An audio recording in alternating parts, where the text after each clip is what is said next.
OP07 Enel, so without further ado, here is everybody's most hated deck to play against. We've got Enel. Opponent's turn. Once per turn, when your life hits 0, you may add the top card of your deck to your life, then discard one card from your hand. Now, you do add the life first, then discard, so even if you have 0 cards in hand, you still get to heal. Isn't that really cool? We've got 4 Shirahoshi triggers. Trigger, play this card, draw 3, trash 2. We've got 3 Katakuri. Could potentially bump it up to 4, but I think it's fine. I don't think he's as big of a deal now. But you could easily just get rid of one of these 0-cost events or something to bump him up for sure. We've got 4 Capones, he's a 2k counter. Best trigger in the game, up to one of your opponent's leaders or characters cannot attack during this turn. Absolute joke of a card. We've got 4 Sanjis. This could be any trigger or just any card that you want. The only reason I have it Sanji is because he adds to the clutch factor of the deck just not dying. Hitting Sanji on your last life is absolutely disgusting, and if we count the amount of last life triggers that we have that could potentially win us the game, we've got Shirahoshi that could draw us cards and filter out the non-counter cards to win the game. We've got Capone that could just freeze one of their characters or leader. We've got Sanji that's a blocker, so basically takes away one of their attacks. We've got Onami, which can KO a 5 or less, which could get rid of one of their attacks. We've got Reigo, which probably won't matter at this point, so I'm not going to include that one. And then we've got the 0-cost event, which just straight up saves you from death. So that's the reason I run Sanji in my list. It's basically just to cringe max your way into victory. We've got 4 Yamatos, KO up to one of your opponent's characters with a cost that is equal to or less than the total of life you and your opponent have. Then, if you have 1 or less life, you may add up to 1 card from the top of your deck to your life area. So you basically KO something, and then heal, which is great. Pretty much just want to drop a barrage of Yamatos and Aces on your opponent late game, and then you kind of just win the game from there. We've got 2 7-dropping Nels. Rush, once per turn if this character were to be removed from the field, you may trash the top card of your life instead. If character Monkey D. Luffy is on the field, this effect may not be activated. So the Luffy thing doesn't really play too much of a factor unless you're playing against black using Nightmare Luffy. Then it does matter a little bit, and then that card is very good against this one, but that's pretty much the only thing that you have to worry about. Basically, you just play this against black, maybe red, purple law, you can get away with saving him, and he's just a card that cannot be removed, and cards that cannot be removed in this meta are very, very, very strong. So depending on how many black players that you have in your locals, you might want to bump this up to even 4, but I think 2 is fine for general gameplay. We've got 4 Gadatsus, on play K up to one of your opponent's characters with a cost equal to or less than their life. Really want to see this card every single game on 5 if possible, or 6. Basically being able to remove anything they just played is really strong. Kills Red Purple Law's entire deck if you don't swing into them, besides stuff like Queen. Just a very, very good card, very good for starving people. We've got 4 Onamis, mainly in here for the trigger. Trigger is K up to one of your opponent's cost 5 or lower characters. On play, give up to one of your leader or characters banish. So also just an incredibly ridiculous on-play effect that can be put back into life with Katakuri, so no worries there. We've got 4 Kikunojo. On KO if your opponent's life is 3 or less, place the top card of your deck to the top of your life. Basically your opponent just won't want to swing into this, and it can be a body that just stays on the board the entire game, depending on how your opponent is going to play it. Also trigger, if your opponent's life is at 3 or less, play this card. Not sure why you don't have to discard for triggers anymore, but I digress. We've got 2 Hioris, 2k counter. On play, put the top or bottom card of your life into your hand. Put 1 card from your hand on the top of your life. This is mainly, I use it for when I'm at 0, or when I'm at 1 life rather. I'll try to play Hiyori, put my cute little 0-cost event into my life, and then Katakuri over it, which feels really, really gross. We've got 4 Frankie 2k counters. Trigger, draw 1 card, then if you have 1 or less life, play this card. Really, really stupid, a body that also establishes itself and draws a card. No discard, by the way. Oh, and it's a 2k counter. We've got 4 Ace, stupidest card in the game, potentially. On play, you may add 1 card from the top of your deck to your life. Then, if you have 2 life cards or less, this character gains Rush. Now, cute little caveat with this card, you can choose not to activate its effect and still gain Rush. They are not... You don't have to do one to do the other, essentially. So if you have 2 life already, you can just play it, say, I won't heal, and then you can rush anyways. So that's pretty cool. I think the healing is just way too good, though, and you almost always want to heal unless you're in a position where you can win the game. We've got 3 Reigos. Main, KO up to one of your opponent's characters, then trash the top cards of your life till your life becomes 1. Not the best card, not the worst card. It's a really good trigger if you hit it early game, and its main use is to get rid of 9-drop Zoro, because that card will absolutely cook this deck alive. And finally, we have 4 zero-cost events. You may trash 1 card from your hand. Your leader or up to one of your characters gets plus 3,000 for this battle. Really good at getting rid of any one of our bricks and turning it into a 2k counter. Also, the trigger is the most disgusting thing in the game. If you have 0 life cards, put the top card of your deck onto your life pile, then trash 1 card from your hand. Now, once again, this card says heal and then trash, so if you have 0 cards in your hand, you just get it for free. Isn't that awesome? Alright, anyways, I hope you guys enjoy this deck. I'm sorry I've become the thing that I hate, but you know, you gotta upload some of the good decks sometimes, too, you know? So anyways, hope you all did not enjoy Enel, because it's kind of gross, to be honest. Okay, and I'll see you in Enel going against Lucci here. I'm gonna mulligan out of 3 aces. That would be nice if my opponent would just not swing at me the entire game, but that is not the case. Draw into Gidatsu, which is nice, and also Yamato, which I'll see on curve, so not the worst thing in the world by any means. Top deck Frankie, which is a nice 2k counter, so I'm just going to swing 8 at life because there's nothing else to do. Going to pass to him. He milled 2 Rebekahs and a Brook off the search, I think. Just milled Eni's Lobby as well, which is really good. No stage for him against Enel is really bad. I'm going to counter out with Shirahoshi here, because I would ideally want something a little bit more meaningful on the board before I take a life in case it's a KO trigger. But he decides to swing 6 with his Spandam as well, so I go ahead and take it. Deploy Gidatsu to KO's the Spandam, and then swing 5 at life.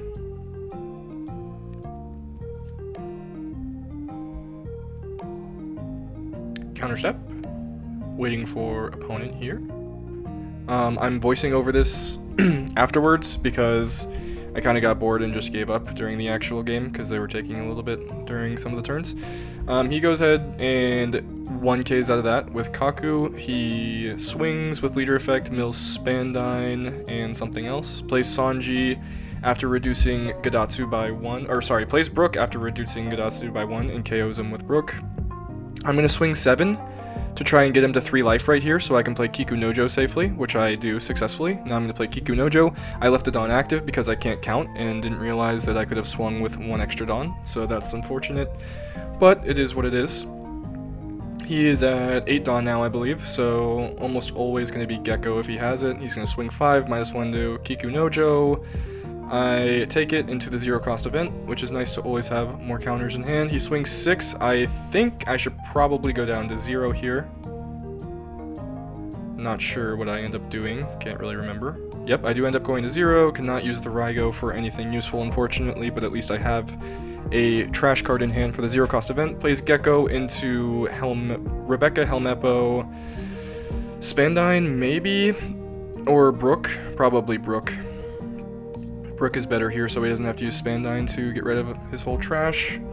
And he's going to heal me with that, which is kind of good for him, kind of bad. I would say more bad because now I can't just heal a trigger for free with Yamato.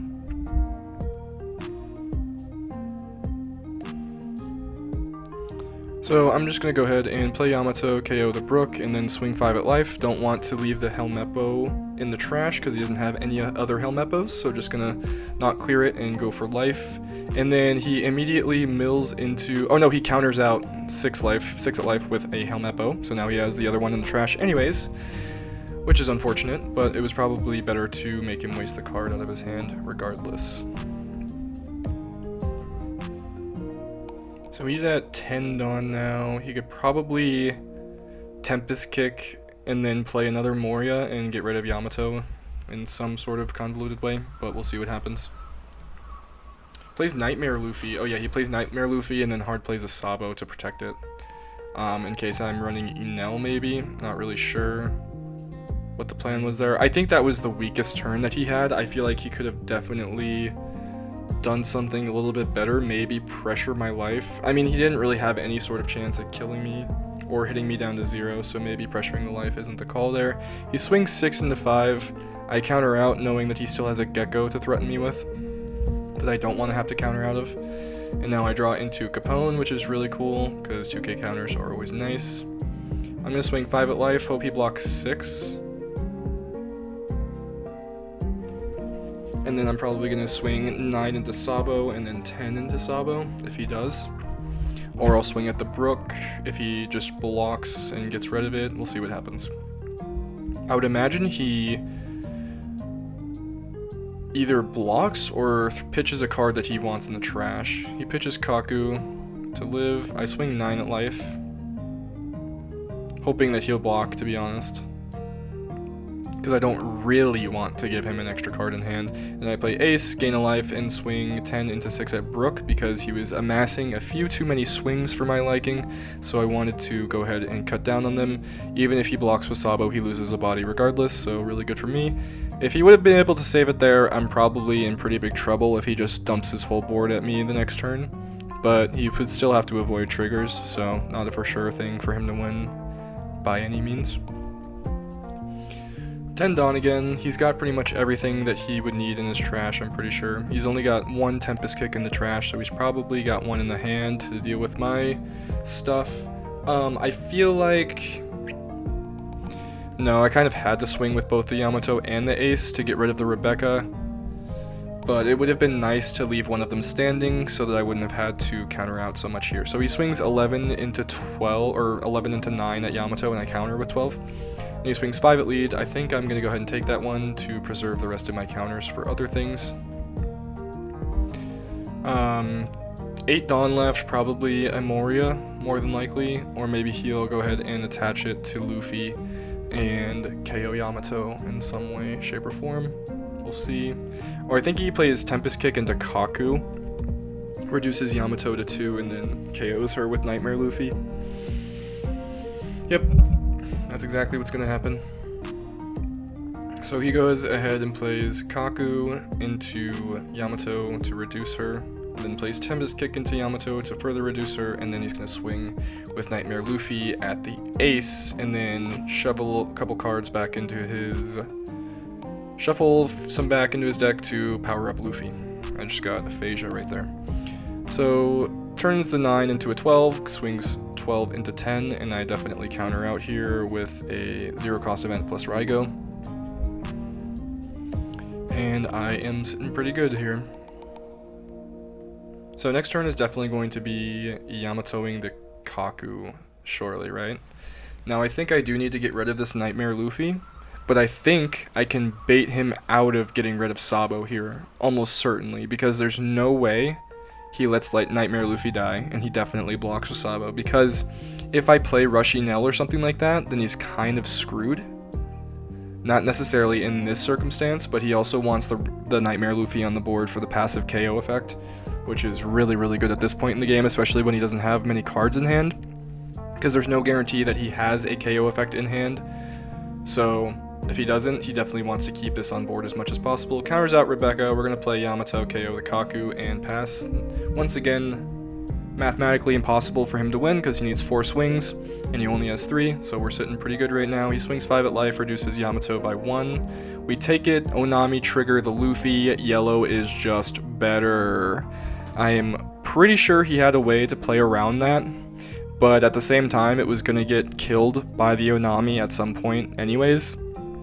So, really unfortunate. It's why I don't like playing the deck personally. Like, this was not a deserved win. It's just kind of gross when stuff like that happens, and it is what it is. That's kind of what Bandai wants the deck to do, so I can't really blame people that play it, but oh my god, it is just so absolutely soulless and skillless.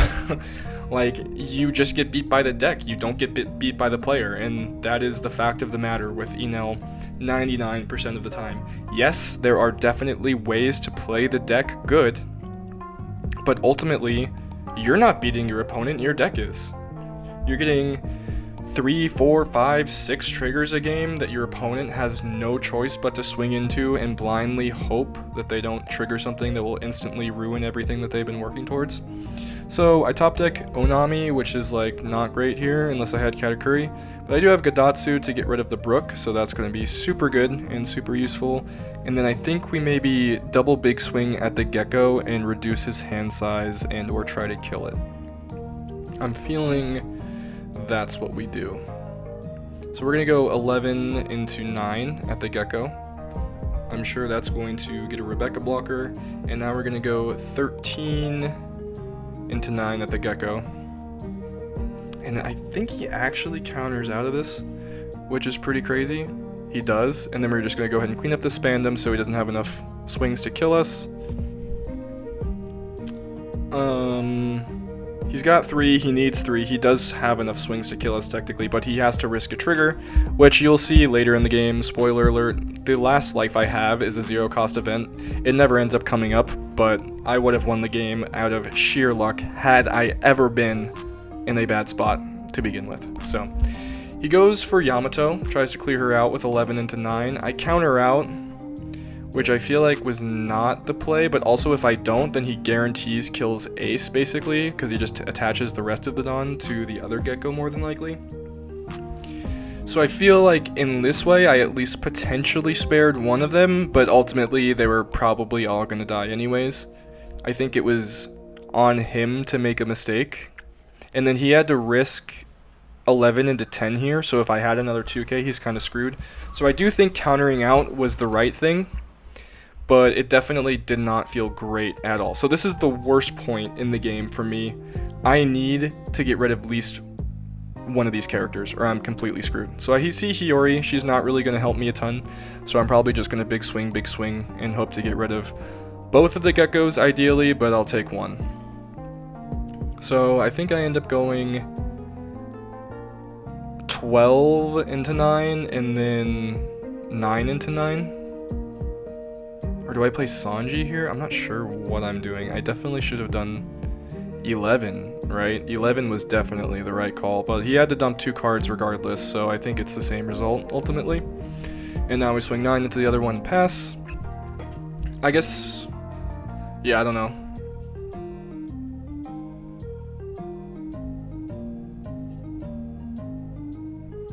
So we swing 6 into 6 at Gadatsu. I 2k out of it because I want to leave the Sanji as like a little bit of a trump card in case he has no KO. He swings 9 into 6 at Gadatsu. It obviously dies. Now this is the luckiest point in the game. I top deck what I needed, but even if I didn't, I would have been able to stall the game a little bit longer by just swinging full face into the Gecko and killing it, and then he would have guaranteed not been able to kill me the following turn.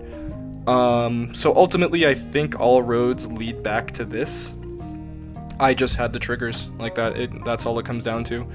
Not sure whether I should counter this or not. I feel like I don't, because I want to go back down to 1 and also see another card. He plays Spandine into Lucci, I think, just to get the extra body on the board, which is not the worst idea in the world. It's pretty much all he can really do at this point. Oh no, he actually plays Khalifa to filter out his hand. Draw 2 trash 2. It's crazy how much better I am at commentating over my games rather than while I'm playing them, because I can actually just use my full brain power and comprehending what's going on. In also having the foresight of everything that happened is really good. Oh, hindsight rather. Alright, so here I play Onami. Or I swing 5 at Khalifa first, get her off the board no matter what. He has no cards in hand rather. Now we play Onami into Yamato, swing 9 with Banish, not allowing to have that extra card, and now we're going to Onami on top of our life, making it literally impossible for him to win the game this turn. He would need 4 swings, and we have to land all 4. Now that is now impossible because Nami either kills Spandine or Rob Lucci, which is absolutely golden. So that was a really cool play that I did there. Took a lot of skill to put my card on top of my life like that.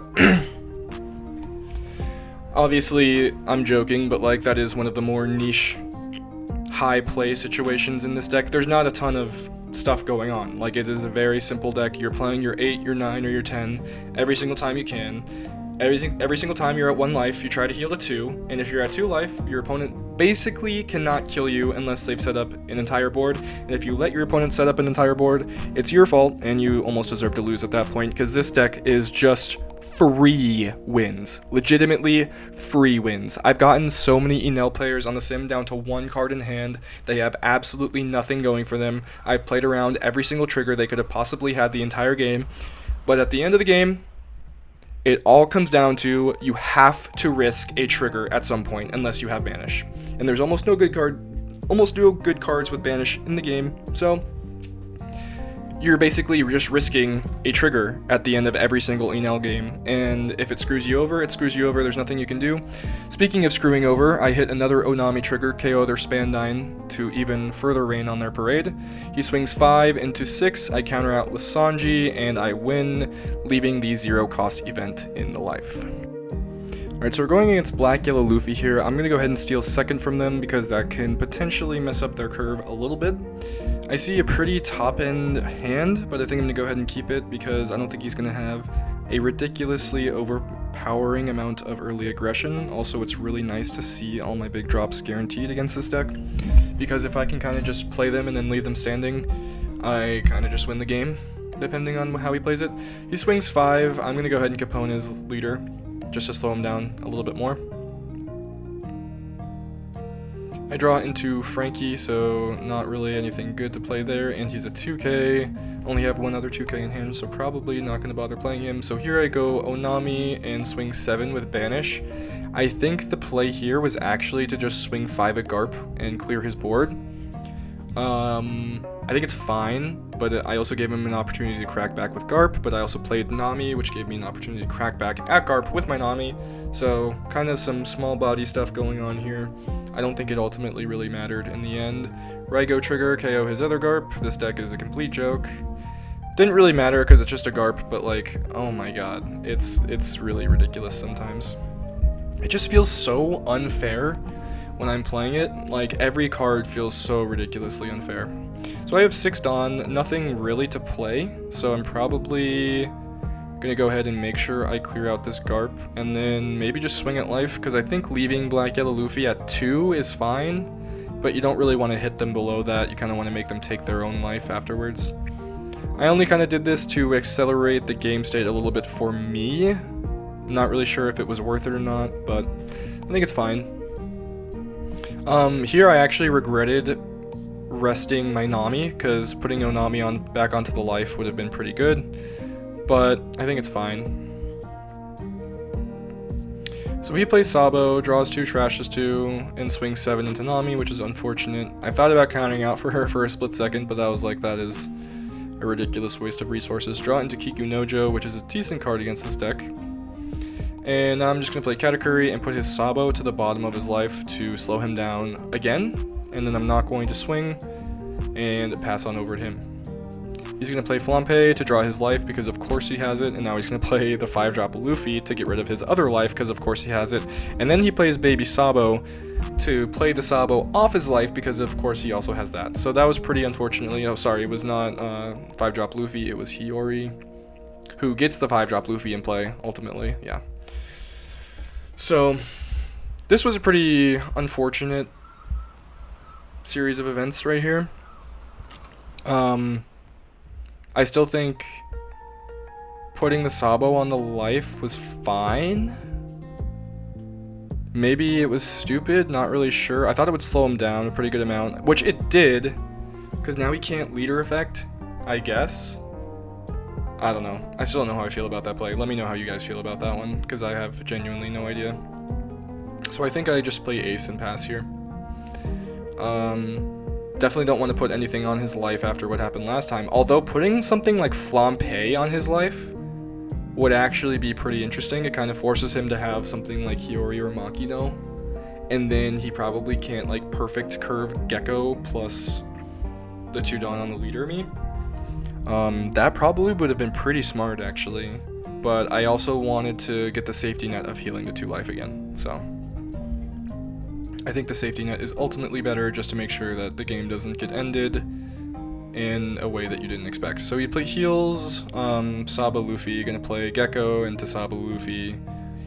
So he's got his board pretty much completely set up at this point. Maybe should have starved him a little bit earlier in the game, forced him to get those cards that draw his life, but I'm not sure it ultimately would have mattered too much. I was gonna swing 11 at life.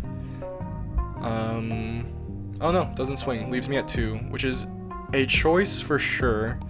I don't know. It's kind of damned if you do, damned if you don't with Enel. There's just not a good answer to things a lot of the time. So I think here I actually play Hiyori puts Kiku Nojo on the life, and then Katakuri heals the Kiku Nojo, or the Hiyori rather. Because that establishes a big body and heals me, which is exactly what I need to do.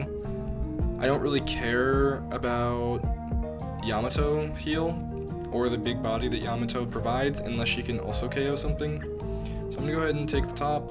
It's Frankie, another 2k, which is nice, and then I'm gonna go ahead and put Kiku Nojo on the top because she's a brick and also a little bit better than Frankie here. I don't think the extra card in hand really does a ton for me. And now I'm gonna go ahead and Katakuri the Hiyori onto my life and pass turn, leaving everything standing, forcing him to have some sort of out to get rid of my big bodies like Ice Age or Kuzan, which he doesn't have either, which is the biggest problem with the black-yellow Luffy decks that don't run the cost reduction cards in my opinion. What are you doing if you can't even get rid of an 8-drop? Like, you can't get rid of 8-cost Kid, you can't get rid of Zoro, which just absolutely kills you. I think you need Ice Age and black-yellow Luffy, that's just my opinion though. Anyways. Swing 6 into my life, I take it. Swing 6 with his Sabo, so I'm pretty sure he's just going to play 2 more Sabos next turn, which is fine. I'm going to go ahead and 2k with Frankie, because he does have the potential to end the game if I'm not slightly careful with how I counter here. I'm guessing we get another 6 with Sabo coming out. We're definitely going to 2k that as well, because it's a swing that we know we can protect ourselves from that's also not inconvenient to protect ourselves, so we're just going to go ahead and do it. Not risk anything here. He could, for all we know, he could like Gecko into double ace or something really stupid like that. I don't think he would do that, but it is a possibility. So yeah, this is definitely just another Gecko, for sure. Gecko plays both baby Sabos play both big Sabos, and he swings 11 at life. Or he doesn't swing 11, and he just keeps me there again, which I think is fine. But I think he kind of wants to hit me to 1 here, in my opinion. The most annoying thing about this matchup for Enel is that he makes everything unKOable over and over again, so your Yamato doesn't really get any value. But it also doesn't really get any value anyway because they're always at 0 life, so there's not really anything for you to KO in the first place. We're going to take the trigger into Kiku Nojo. Now that he has already made his decisions on the turn, he cannot get rid of her even if he wanted to. He swings 9 into 5. I think I take it here and pitch the Sanji. I don't care about going down to 0 life here because I can heal. And I also have a pretty good chance to end the game. And I draw into another ace, which I'm pretty sure I just started laughing at this point. I was like, this is just so ridiculous. So I'm going to start with Katakuri into the Luffy and try to diminish a few cards out of his hand first. I don't think going for game is the play here. I have 3 swings, maybe 4, and he's got 2 blockers. His leader's a 9k. It would be close. I think this is just a little bit safer. We're gonna go 10 into 8 at Luffy.